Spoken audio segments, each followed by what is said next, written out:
Hello, everyone. This is Ryan Smith, principal and founder of ThinkSBA, and welcome to another episode of the My SBA Loan Pro podcast, Face to Face. I have with me today Bryan Geisbauer. Bryan is a tenant representative and commercial real estate broker with Kidder Matthews. He has been with them for 9+ years, and he's been in this space for over 20 years. Bryan, welcome to the podcast. And please tell us a little bit about your background and how you got to this place. Yeah, thanks, Ryan. I appreciate you having me on. It's quite an honor to be part of this, and hope we do you justice and give your audience kind of what they're looking for. How did I get here? I mean, it's a long, crazy story, but it's been almost 25 years now. I'll be starting my 25th year in real estate brokerage this year, and I've been with some of the largest commercial real estate companies in the world, and I've been with small boutiques. And so far, the almost 10 years at Kidder Matthews has been a blessing. Awesome. And Bryan, what I'd like to do right now would pretend that I'm a small business owner and I need office space and I need someone to represent me in negotiations with a landlord. The first thing I'd like you to do is tell the audience why they should work with someone like you, obviously, the value that you bring to the transaction, and then identify those particular areas where business owners can get in trouble with a lease if they don't use you, and then obviously how you help them overcome those challenges and difficulties. Sure, Ryan. So I think it's important to know, or important for any business out there to understand, is landlords lease space day in day out. It's their core business, primary business. They're well advised, and it's how they make money. Conversely, tenants are not in the real estate business. At least most of them aren't, and they carry out this process every 3, 5, 7 years, right? So it's not their core business. It's not how they make money, but it's really important for tenants to look at this process as a way to remove liability, create flexibility, and really focus on their business. Um, for most businesses, real estate is going to be the second largest expense on their P&L. So understanding the process, making sure you're looking at it very holistically is important. So they're not really overloading their balance sheet on unnecessary expenses. Mm. And you brought up a good point, and I'd like to just settle in on this for a few moments. Landlords are in the real estate business. Right. A business Shocking. owner, a business owner is they might be in the financial planning business. They might be in the legal business. They might be in the medical business. They are not in the real estate business. And so I love when Bryan shares his pitch because he reminds everybody that the landlord is an expert in what you and the landlord are about to negotiate. And 99% of the time, the tenant is not an expert in real estate. So I just wanted to emphasize that for the audience. Boy, I'd love to take you to more meetings with me, Ryan. You really set that out there and tee it up. But you're right. I mean, if you're not doing this every day, if you're not living this every day, it's hard for anybody to really go toe to toe with the landlord because the entire process is tilted towards the landlord. They do this every day. They have all the data. Every major brokerage house is feeding every major landlord data because they want their business. They want to take their listings. They want to service them on every aspect because that's how they make money, right? So if you're a business owner going into this process, if it's the first time or the 15th time, having somebody on your side to help navigate those waters, it's it couldn't be more important, right? Because these things, while a lot of it doesn't change, a lot of it does change. It changes by existing market conditions, what's going on in the debt and equity and capital world. All of that impacts the way the landlord makes decisions. And if you don't have somebody advising you every step of the way, how do you know? Yeah, absolutely. Do landlords expect for someone like you, Bryan, to be on the other side? And if someone like you is not on the other side, Do these landlords look, kind of lick their chops like they're looking at their prey as they go after a potential tenant who doesn't have representation? Well, a tenant that's not represented in the market is certainly telegraphing that they're not as astute as some of their business counterparts out there looking at space, for sure. I mean, I wouldn't say the landlords are licking their chops, but they certainly feel like they've got the upper hand when they've got a tenant that's not represented. I won't say uneducated because that's not necessarily fair, but not represented, sure. And it's not that I'm a better negotiator than my clients. I mean, I've done work for major law firms, and I assure you, they're probably better negotiators than I am. But what I bring to the table is a buffer, right? It allows me to negotiate a little bit in a black box. You share certain information, you don't share other information. And it's not designed to mislead. It's just designed to create a buffer so that landlords are forced to compete, right? I mean, it's just like going out to find debt. You want the banks to compete, right? You want B of A and Wells and Chase and all the big lenders to compete for that business and sharpen their pencil. Same thing on my side. And we want landlords to really sharpen their pencil and make sure that they're being as aggressive as they can, putting the right concessions forward so that my client has the best set of data at their fingertips to make the right decision for their business. Again, most of these businesses do this every 5 to 7 years now, right? So if you make the bad mistake today, you're living with that for a while. And talk about that bad mistake. What are some examples of mistakes that business owners make when negotiating these leases? Oh, wow. I mean, it could be a lot of things. I mean, the one thing I see most is tenants don't fully address and understand their growth patterns, right? I've done a lot of work with early stage companies before and venture funded firms, and they look at this cash inflow so they can go make decisions, but sometimes they over anticipate their growth, and sometimes they under anticipate their growth. And that's why it's important to have some flexibility in these leases. Business is anything but static.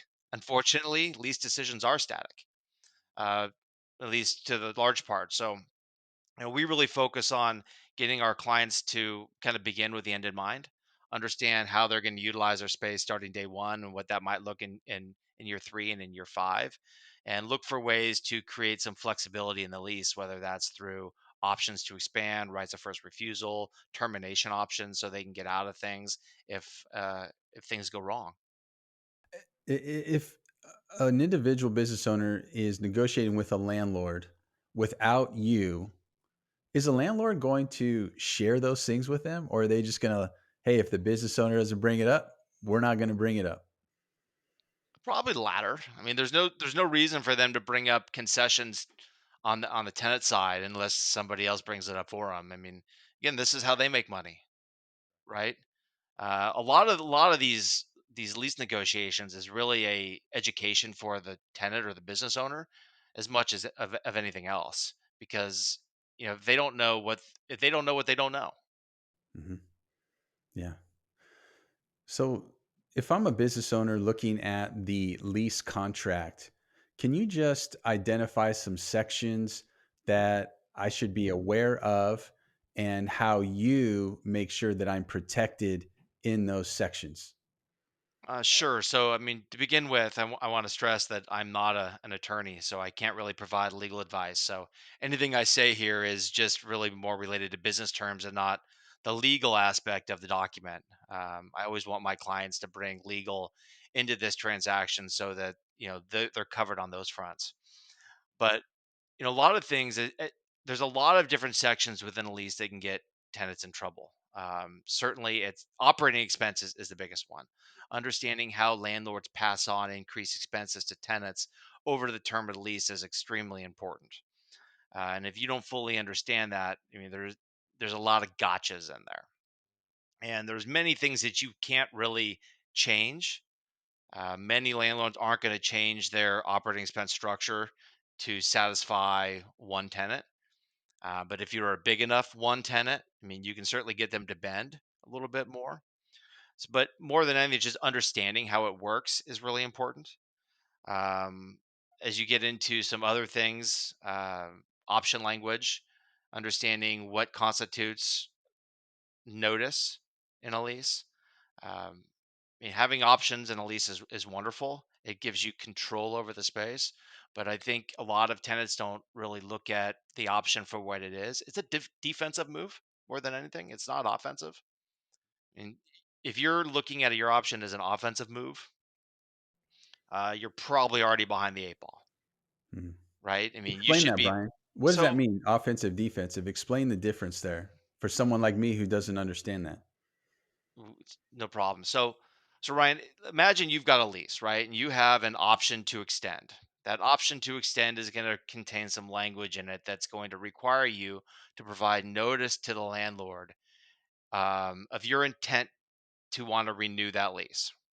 And a lot of that language requires the notice period to be between, on average, 9 to 12 months, right? So 12 months out from lease expiration, you have the right to come to the landlord and say, Mr. Landlord, I've got this option. I want to exercise it. And that lease is going to have different ways in which the landlord and the tenant will arrive at what market rates are. At least if it was negotiated well, it should. Sometimes it's just continues at an annual increase of CPI or 3% or 4%, whatever was negotiated in the lease.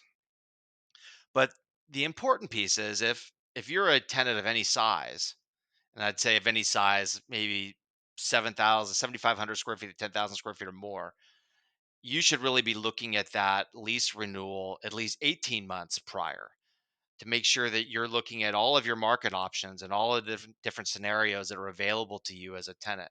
And if you're waiting till the 9 month or 12-month mark, you've probably missed the opportunity to renegotiate prior to that option. So I advise my clients that, hey, we want options. We want options in our lease to provide us with comfort that as we're investing money into our facility, whether it's an office facility, whether it's a manufacturing facility, that we want to have control over the space. Because if we're making investment, we want to be able to amortize that out as long as possible. Right.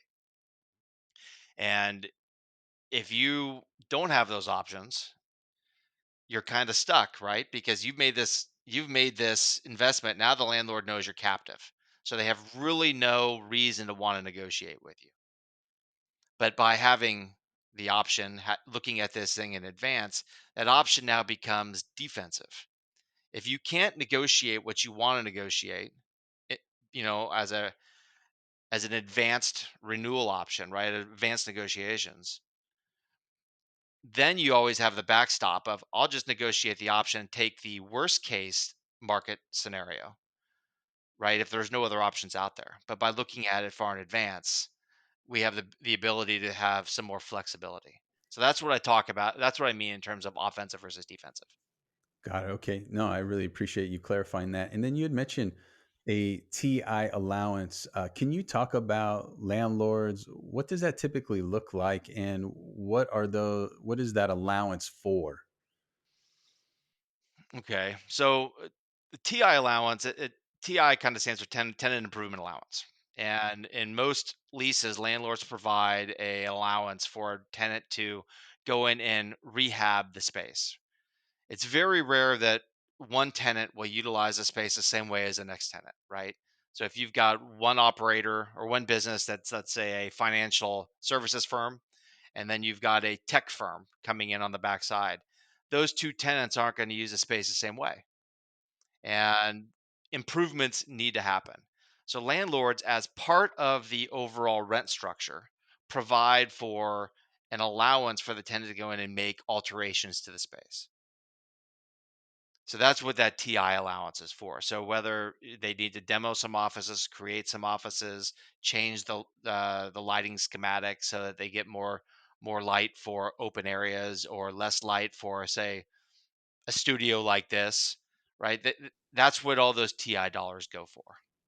And is this safe to say that a tenant improvement allowance is ultimately amortized in the lease cost over the years of the lease? The It landlord's not is. losing money, right? I mean, they're not giving people "Oh, here's 300 grand, go do what you wanna do." Oh no, They're gonna recuperate that somehow, right? they're going to recuperate that with interest. With interest. Okay, With interest. so that's very important for business owners to understand is that essentially the tenant improvement landlord allowance is the landlord saying, I will give you this money to make these improvements. However, I am going to essentially loan it to you without loaning it to you because they're going to get paid back the principal of that. And then you said, which I never thought about, but they're actually going to get paid that back with interest over the life of the lease. Is that correct? That is correct. Usually, I mean, usually they every landlord's a little bit different, right? I mean, you deal with a small mom and pop local landlord. I mean, their cost of borrowing is going to be at one level, and if you're dealing with a large institutional REIT, their cost of money is going to be a different level. But ultimately, everything in the lease comes back to the tenant, right? Operating expenses, maintenance, management, commissions, all go really back into the structure of the rent the tenant is paying. I often have clients come to me and say, well, I'm not sure we're going to use a broker to renew or use an advisor to renew. We've got a good relationship with the landlord, and they'll give us a break because they don't have to pay a commission. It's such a huge fallacy. I mean, the landlord has got a broker of their own. They've got a listing agreement, and what is being paid or compensated to the brokerage community is outlined in that agreement to begin with. So just because landlord decides not to use anybody or tenant decides not to use anybody, landlord's still paying the commission. Their broker is just taking the entire fee versus splitting it with your representative. So essentially, you are an invisible cost on the settlement statement, and you're going to save them, right? To potentially save them money and negotiate a better deal for them. If I'm worth my salt, I'm gonna save them over the life of the lease 5 times what my commission costs in that overall transaction. So you make pennies off of their dollars. You betcha. That's what I always say to people. I make pennies off your dollars. Right? You betcha. I'm a rounding error. That's right. And so just to make sure everyone understands what you said, the landlord has a relationship and contract with the listing broker. That listing broker is the one representing them and their entire legal team to negotiate this with the small business owner. And when you're inserted, your commission or your payment for services isn't from the small business owner. It is from that broker who is contractually aligned with the landlord, correct? Again, that's fantastic. So, and I heard you say that before, and other tenant representatives say that they get to represent the small business owner, negotiate on their behalf because it's your business, just like the landlord, right? Your business is real estate. You're not in medical, you're not in financial advice, you're not in legal, just like you said, right? You get up every single day and you focus on real estate. And so that's something that obviously we should emphasize here. Yeah, I think it's fair. So, Brian, I've been your client now for 5 years and I've grown. And because of you, I can now look to buy a building. And so I call you, hey, Brian, thank you for representing me in this lease. Like we spoke about in the very beginning, I've grown to the point where I'm ready to buy. What is the first step? Well, the first step, and then this might sound counterintuitive, but I always ask my clients why. Why are you looking to make the transition from tenant to owner? Um, and I'm sure you asked the same question, right, Ryan? They're essentially taking up capital and tying it up in an illiquid way, right? It reduces their ability to do other things. So I always want to understand the motivation there because I mean, if you're not careful with your cash, you can put other pressures on the business that might not necessarily have ever had to be, right? So understanding that I think is really important because I hate getting the phone call, "Hey, thanks so much for helping me buy this. We love it, but we can't afford it anymore, and we need to get our cash out. And when you need to get your cash out of any investment, usually that means you're going to be taking it at a loss, right? Because you've got to move it quickly. So I always want to make sure my clients fully are prepared for what they're going into, right? Because again, you're tying up liquid with illiquid, right? So that's my first thing. The second is really understanding what their growth model is going forward. Have they kind of reached the precipice of where they wanted to be at this point in time? I mean, we talked a little bit earlier that leases are not very flexible, right? They're pretty static. Well, a purchase is even more so static, right? You go into it, you're looking at at least you should be looking at this over a 10, 15-year hold horizon, because that's when the difference between lease and buy really starts to separate. Um, so understanding that piece is important, and then it's, hey, let's go build the team, right? It's a little bit different than a lease process. I think when you're looking to buy something, you want to assemble your team, all at the front, right? You want to have your architect on board, because ultimately you're going to be using space differently as a user, or as an owner user, than you are as a tenant, and you're going to make that investment a little bit differently. So how are you going to use your space today versus tomorrow? Having your legal team put together to review the purchase and sale agreement and the LOIs is really important on the front end of this as well. And of course, more than anything, hey, let's start talking about banking, right? They need to sit down, talk to Ryan Smith, and make sure that they're looking at all the possible loans, because some of the things you've put in front of my clients before, Ryan, are shocking. They're so aggressive. They're shocking. We had the opportunity to work together not too long ago with one of my clients. It was a financial services firm, right? And they were tenants forever, and wanted to get into into a building that they could own and grow into and operate for the rest of their business cycle. And I remember we were sitting there on the phone talking about their different loan options, and they were talking to all the big guys, right? They were talking to B of A, and they were talking to Wells, and they were talking to Chase, and they threw out a number from one of those groups, and it just seemed high. And because you and I had a conversation just casually maybe 2 weeks before about this same financial institution, and you said, yeah, this group was quoting me, at the time, was it, 6.5 or whatever it was, right? And these guys were sitting there telling me they had like 685. I'm like, doesn't seem right. I said, listen, I know you guys have these relationships with your banks, but I think you need to go talk to Ryan. Just for nothing else, but right, just to check the box. Yeah, sometimes I validate. Sometimes that's all I do, and Right, I'm willing to do 100%. that. Well, I mean, I think you know the user I'm talking about, right? I mean, you came in and introduced a different vehicle for them through a different lender, and blew their socks off, right? But had we not gone through that process to start, and knew what all of our options were, both on the real estate side, the financing side, they never would have known what that option was.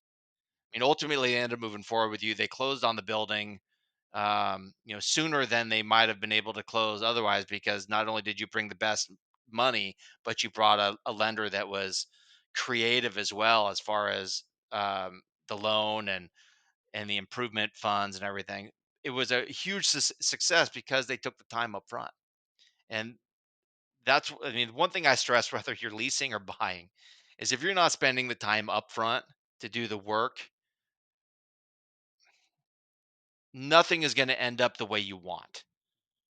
I mean, it may, but it's not going to be as you kind of envisioned from the start. By You're accident. It might, th- by right. accident. Ultimately, there's going to be a compromise, I guess, is where Mhm, I'm going. mhm. Yeah, where you can design it. So I love what you said there.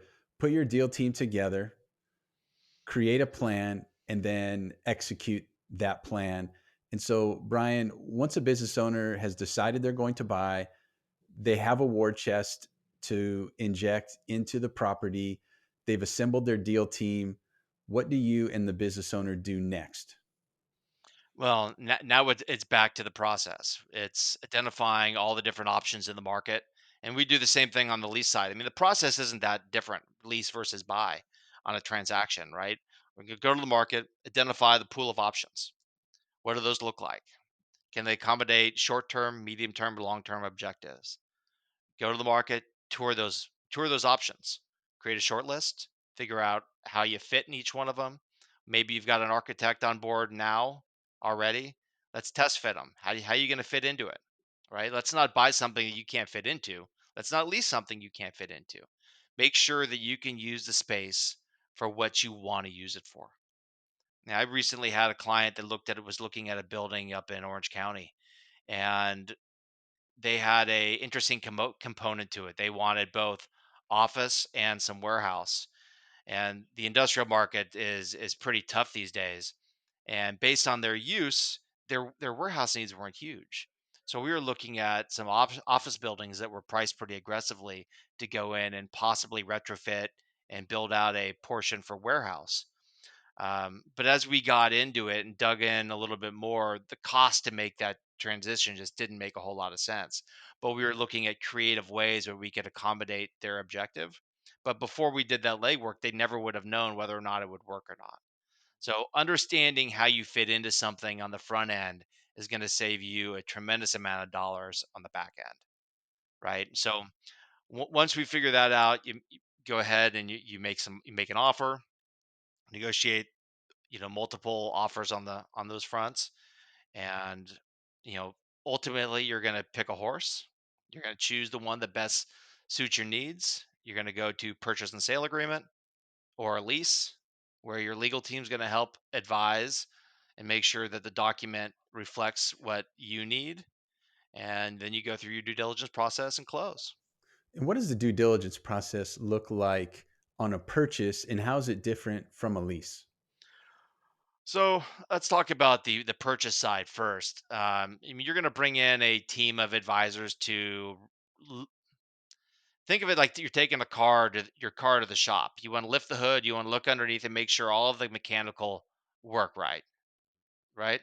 So when you're looking to buy a building, it's the same thing. You want to bring in a inspector who's going to look at every aspect of the business or every aspect of the building. Sorry, they want to look at the HVAC. You want to look at all the electrical. You want to look at all the drainage and sewage.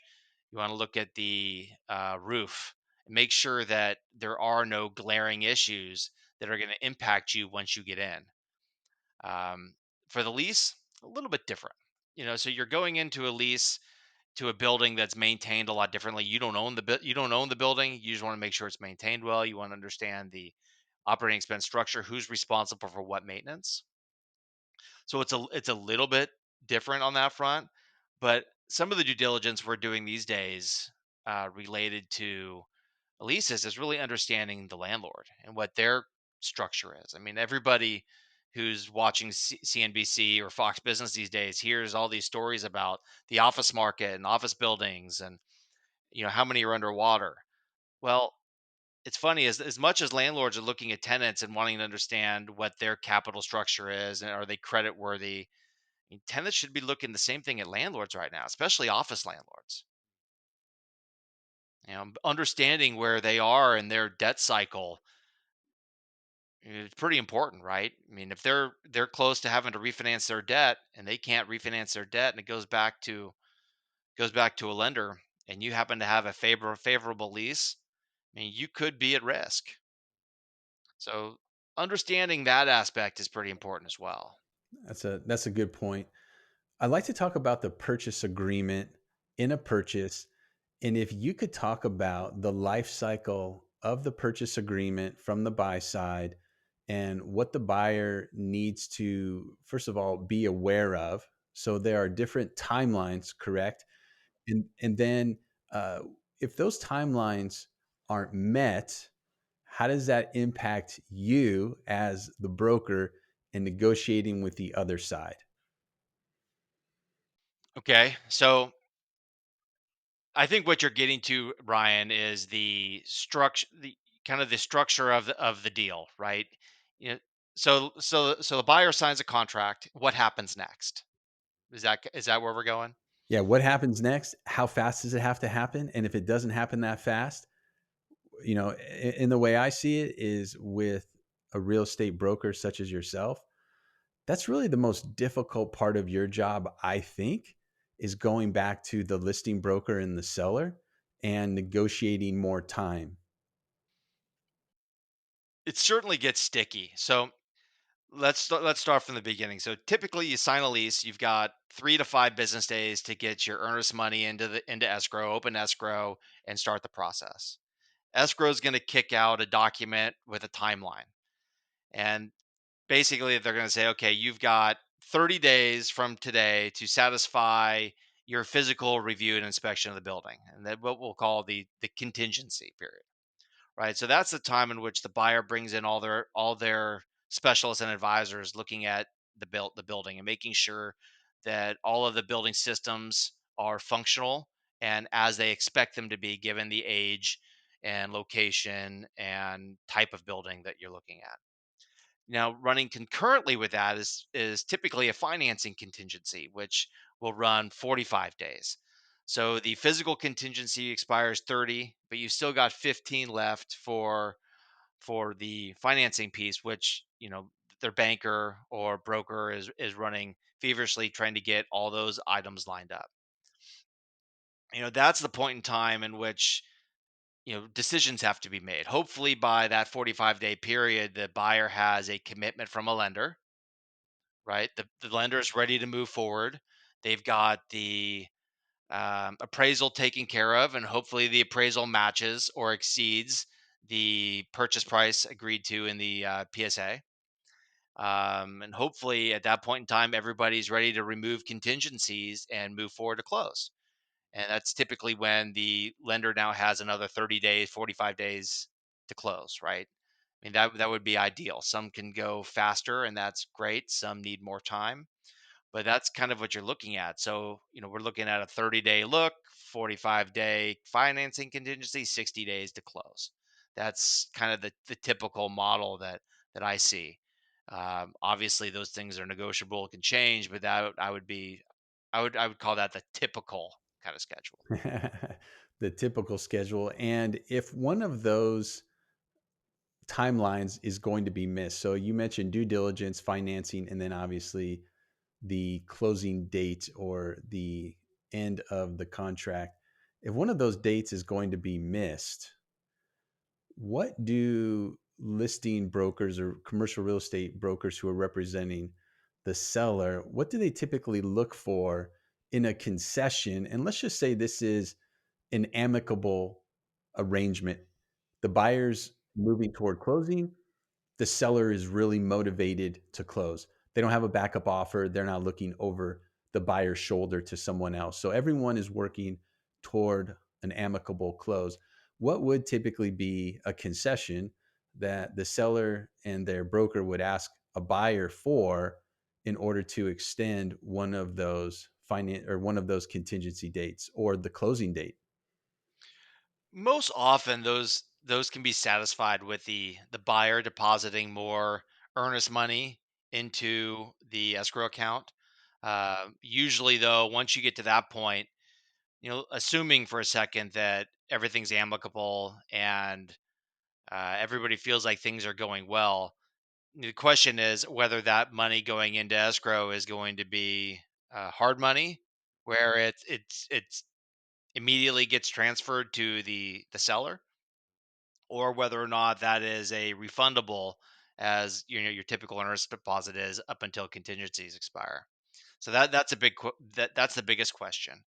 So kind of really depends on the timeline, but if the buyer is willing to deposit more dollars into escrow and they're confident with where they are in the process, usually those hurdles are easily overcome. It's when the buyer isn't fully committed that things get tricky. And there's a lot of trust involved, right? There's trust from the seller because the property is off the market during due diligence. And there's a lot of trust from the buyer that they're not, they being the seller, isn't hoping they miss. Or, I had one instance where the seller actually was the one that broke the contract, but they did it in a way that was subtle. And ultimately, the seller walked away. They got sued. They lost. But there's a lot of trust in that buying and selling and buying contract, isn't there? There is. I mean, but that's why it's really important to have a really tight contract. I mean, because as a seller, once you enter escrow, I mean, the buyer's got all the interest in the property, or the buyer is in control. And that buyer, if they have 45 or 60 days, I mean, they can really put the seller in an awkward spot if they can't perform. So it's important for the seller to understand that the buyer has the ability to perform when they get into these contracts, right? Because they don't want to tie up their building for 60 days, have it come back to the market and have to explain why it didn't sell, right? So there is a lot of trust. And I mean, having two seasoned professionals on either side of that transaction that can communicate openly without divulging confidential information is really important. Got it. And as we begin to wind this down, the first thing I want to get your advice on for the business owners that are watching this is in regard to a new phenomenon. So, if you don't have your head in the sand, you understand that the residential market is a little bit bumpy right now. And what I'm seeing is residential brokers, and again, residential brokers who are experienced in trading residential properties for people to live in, are now more willing and are experiencing where they are picking up commercial transactions. And so let's say I'm your client, Bryan, and I have a real estate broker on the residential side who's a good friend of mine. And he or she calls me and says, "Hey, Ryan, I heard that you're looking to buy a commercial building for your business." "Yes, I am. Thank you so much." "Hey, you know what? I'm a licensed broker in the state of California. I can represent you on that." Bryan, why is that an absolutely terrible idea? Well, I mean, you gonna walk into brain surgery with a heart surgeon, No, I love that. Absolutely right? not, right? I mean, No. they're both surgeons. They both can, you know, provide medical services, but they're different animals, right? Completely. I mean, it's funny you say that because I don't see it very often on the flip side. I don't see many of my colleagues decide they're going to go list their buddies, $2.5 million house on the Bluffs in Carlsbad or in Pacific Palisades, right? And if you ask me to take a listing on the house, I go, what? Like I wouldn't know. I wouldn't even know the first thing to start, and that's just not my model. So there's everybody is good at something, right? That residential broker, while licensed in the state of California to conduct business, absolutely. But you hire the right person for the right job. It's like even if somebody came to me and said, "Brian, I own this commercial condo and I want to sell it." I don't take listings. I don't take listings ever. I don't represent landlords ever. It's not what I do. I represent business owners. I don't have a conflict of interest. I don't take listings. I'm here for you and you only. I'm here to help my clients get better results in real estate transactions because their core business isn't real estate. Now, they can certainly go hire that residential guy, and can that residential guy or gal execute on that business? Probably. Will it be a successful outcome? Depends how you measure success. Would I do it? No, I wouldn't. I just don't think it makes sense. They're If you gonna want to, miss a lot, right? They're gonna miss a lot, right? I mean, they're gonna miss, a lot of what makes commercial unique as opposed to they will. residential. They will. Because they Mhm, don't do it every day. mhm. At that point, you might as well just go represent yourself. I mean, honestly, you might as well Less because hubris you're involved, at least, right? Less hubris if you're just representing yourself. right. And if you feel bad for your buddy because his business is down and or her business is down and you want to throw him a bone, then write him a check. because it's going to cost you, it cost you less to do that than what it will cost you as a result of their efforts. So, really quickly, small business owner, if you are right now looking to buy a building for your business and you have a residential broker approach you, contact you, no thanks, I'm good. Go seek out someone like Bryan. And if you're in Southern California, I would say seek out Bryan. Bryan, I want to transition now toward the second part of the closing, and that is for you to continue along the case study you started in regard to the financial services business you and I worked on. So, just to tee it up for the audience, they were an existing client of Bryan's on the lease side. As he said, they leased for a long period of time. And then they finally decided that they wanted to buy. Bryan, take us through that case study from how they were introduced to you, how you're able to secure a lease for them, and then transition them to buying and owning their own building and the thought process behind that for them as business owners. Sure. So, I mean, I had worked with these. One of the partners in the financial services firm. He and I used to network quite a bit in a couple of different groups. So we had known each other socially and professionally before they were ever clients. And as we kind of got to know each other really well over several years, he called me one day and said, "Hey, listen, Brian, my lease that we've been in for the last 5 years is about to expire. You know, when we bought this business from the previous owner, we inherited their lease, and we don't know if this is where we want to be long term or not. We've always talked about possibly buying a building for our business at some point. I don't think we're ready for that yet, but we need some help with this renewal."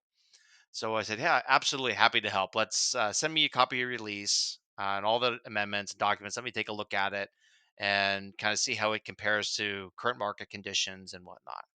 So I spent some time reviewing the document and analyzed the lease and came back to these guys, and we had some open dialogue about the existing business, where it was going, what their plans were, and they were certainly in growth mode, but they really didn't want to take on a bigger lease. So we were able to work with an architect that we knew and run some different test fits on their existing facility. What can we do to move some walls around, open up some space for more of a workstation environment because they work in teams. They didn't need these huge offices for their business. So that's kind of the path we started down.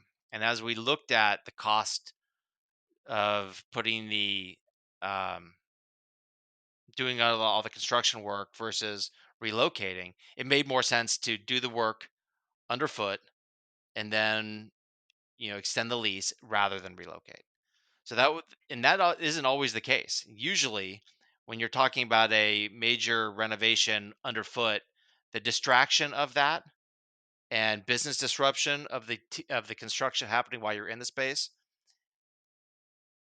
is too hard for a lot of people to get their arms around. Right? These guys, they embrace technology, so it was easy for them to do that. So that's kind of where the genesis of all of that started in the relationship. And as we, fast forward another 5 years, the lease is coming due, and we're about 18 months out, and we start having this conversation again. And one of the partners says, we really, really want to buy something. And where they were, their business operated, they didn't have a lot of small business or small building opportunities. There's some markets, like the Irvine Spectrum, have all kinds of small office buildings. North County, San Diego has a lot of small office building options. These guys were more South County, south of the 56 and in San Diego, and there's just not a lot of those options. But we did identify a condo, and it kind of checked a lot of boxes. And we brought in an architect. We did some test fitting, and before we knew it, we were offering to buy. We tried to get the existing landlord to renew them. The landlord couldn't get out of their own way. It was what was seemingly a simple renewal. They just couldn't get their minds around. So ultimately, they lost their client because they couldn't respond to a proposal.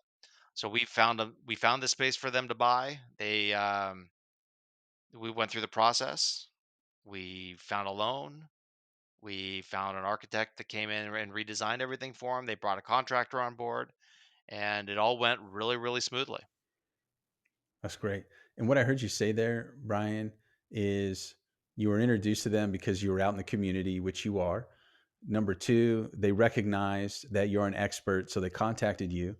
Then the third thing is, and this is something that is not talked about often or enough, in my opinion, when you're working with a trusted advisor, because they trusted you, you were able to take all of the burden of finding a space, finding an architect, financing, all of that. You're able to take that off their plate so they could focus on their business. And so you could focus on your business. And you were able to represent them, take them through the entire process. And now they successfully have purchased their real estate. They are happy. And now, happily ever after, as they say. So that was a great case study from beginning to end of how you really take the burden off of the business owner when they're, again, working on a lease or a purchase. And so, Brian, thank you so much for coming on the podcast. You've provided a lot of great information for the audience. And if you will, just close us out by telling people how they can get in contact with you. Sure, Ryan. Again, thanks for having me today. It's been an honor. Wasn't too sure where this was going to go, what the conversation was going to look like. I imagine you get that a lot. So hopefully, the information I shared, somebody gets some value out of. If you want to have some additional conversation with me, find me on LinkedIn. Certainly, probably one of the easiest ways. Kidder.com. You can find me in the Carlsbad office. And prior to Kidder, I worked across the country representing one user in probably 15 markets. So I understand markets, just not just San Diego or Southern California. I'm familiar with doing business across the country. But if you want to talk about anything, I'm always open for it. Um, no expectations. I'm happy to have a conversation, share what I know and what I would do. And if you'd love to work with me, great. If not, hey, that's fine too. I'm not everybody's cup of tea, and I get that. Well, I know Brian's an expert in this, and any small business owner looking to buy office or flex or light industrial would be well served by being represented by Brian. So, Brian, Thanks, have a Ryan. great rest of your day, and I'll see you soon. Sounds good. You too.